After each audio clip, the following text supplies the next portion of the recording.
Imagine ancient China, over 2,000 years ago. The world was in chaos, torn by wars and political strife. It was a time when philosophies bloomed in response to the turmoil, each offering a way to make sense of the world. Among the most significant of these was a man named Lao Tzu, the mystical figure who wandered off into the mountains one day, leaving behind one of the most profound works in history, the Tao Te Ching.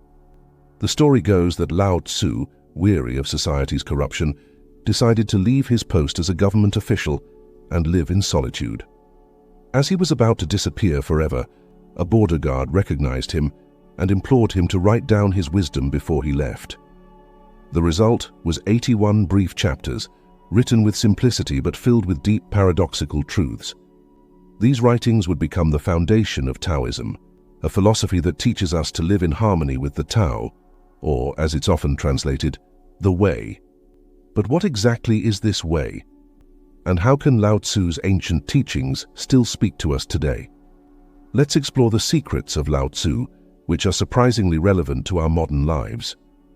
One of the core teachings of Lao Tzu is the idea of Wu Wei, often translated as non-action or effortless action. At first glance, this might sound like passivity or laziness, but Lao Tzu is suggesting something far more profound. He's telling us that sometimes the best way to engage with life is by flowing with it rather than forcing our will upon it. Think about the times when you've tried too hard to control an outcome. Maybe it was in a relationship, a job, or even something small like a creative project. The more you pushed, the more resistance you met. Frustration set in, and despite all your efforts, things didn't go the way you wanted. Lao Tzu's wisdom comes in here. Sometimes, the more we force things, the more they resist us. Wu Wei invites us to engage with life more naturally, to align ourselves with the flow of events, rather than constantly swimming against the current. It's the difference between a leaf floating down a river and a rock standing still as the water beats against it. The leaf moves effortlessly, while the rock is worn down by the constant force. Lao Tzu asks, which are you? When you start to see life as a river, always flowing, always moving, you realize that much of our struggle comes from trying to hold on to things, control them, or fight against the current. But what if we could learn to float, to let go of our need to control everything, and instead trust the natural flow of life? Another secret of Lao Tzu's philosophy is the importance of humility. The best rulers, he said, are those whose presence is barely known. It's an idea that runs counter to how many people see power today. We live in a world that often equates strength with dominance, success with being seen and recognized. But Lao Tzu suggests that true power comes from humility, from being quietly in tune with the Tao. Think about how much energy we expend on trying to be seen, trying to stand out, trying to prove ourselves to others. Social media has amplified this tendency, where we constantly curate our lives to appear successful, happy, and confident.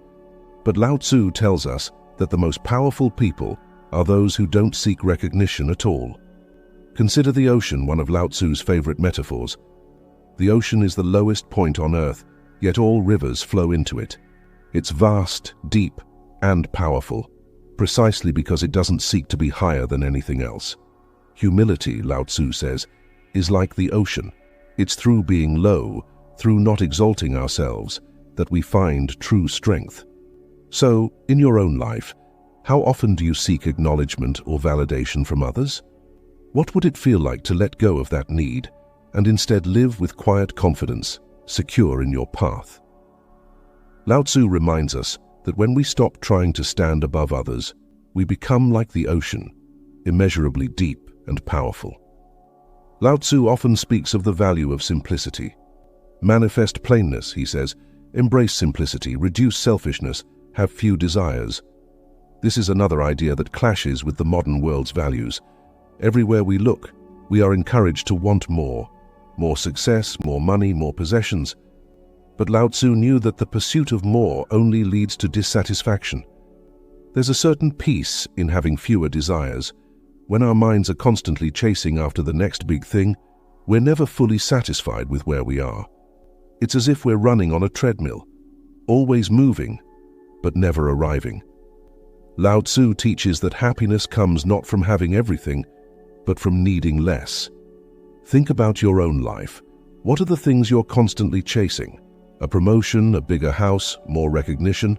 And when you get them, do they bring lasting happiness? Or does the satisfaction fade as soon as you set your sights on the next goal? Lao Tzu's secret to happiness is not in having everything, but in wanting less. Simplicity, both in our external lives and our internal desires, leads to contentment. Now, this doesn't mean abandoning all ambition or never seeking growth. Rather, it's about understanding that true contentment comes from within, from appreciating what we have and living in alignment with our values. It's about stripping away the unnecessary clutter that distracts us from what really matters. One of the hardest lessons Lao Tzu teaches is the art of letting go. He says, "By letting it go, it all gets done. The world is won by those who let it go. But when you try, the world is beyond the winning." This ties back to Wu Wei, but it goes even deeper. It's about learning to release our attachments to outcomes, to things, to people, and even to our own identity. We hold on to so much in life: our possessions, our relationships, our beliefs about who we are. But these attachments often cause us more pain than joy. When we cling too tightly to something, whether it's a job, a person, or an idea, we limit our ability to grow and adapt. Lao Tzu teaches us that life is in constant flux, and the more we try to hold on to things, the more we suffer. This doesn't mean becoming detached or indifferent to life. It's not about not caring, but about caring without clinging. Think of a butterfly resting in your hand. If you grasp it too tightly, you'll crush it. But if you hold it gently, it will stay for a while, and then, when it's time, it will fly away. The same is true for many aspects of life.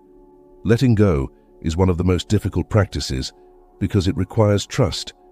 Trust that life will unfold as it should, trust that we don't need to control everything, and trust that by releasing our grip, we allow space for new possibilities to arise. What are you holding on to right now that's causing you more harm than good? What might happen if you learn to let it go? Lao Tzu's teachings aren't just abstract philosophical ideas. They're meant to be lived, integrated into our daily lives. The Tao isn't something distant or mystical. It's all around us, in everything we do. It's in the way we interact with others, the way we approach our work, the way we move through the world. You don't need to retreat to a mountain to find the Tao. It's in the way you wash the dishes, the way you drive your car, the way you breathe in the morning air.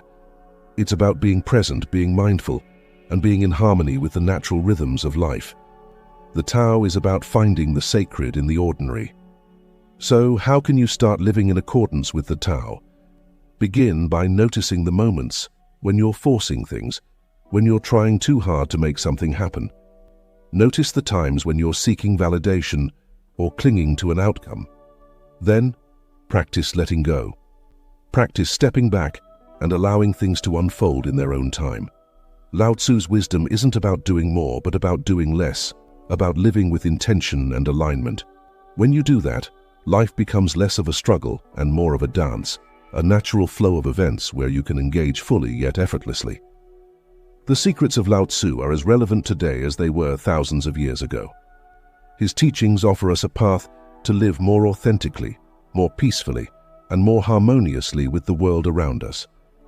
In a society that often values speed, competition, and accumulation, Lao Tzu's philosophy offers a refreshing alternative, one of simplicity, humility, and balance.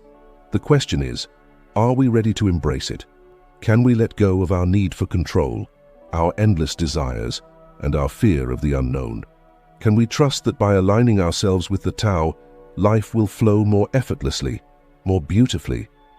The journey towards understanding Lao Tzu's wisdom isn't a quick one, but it's a path worth walking. The secrets of the Tao are not hidden. They're right in front of us, waiting for us to slow down, pay attention, and step into the flow of life. All we need to do is listen.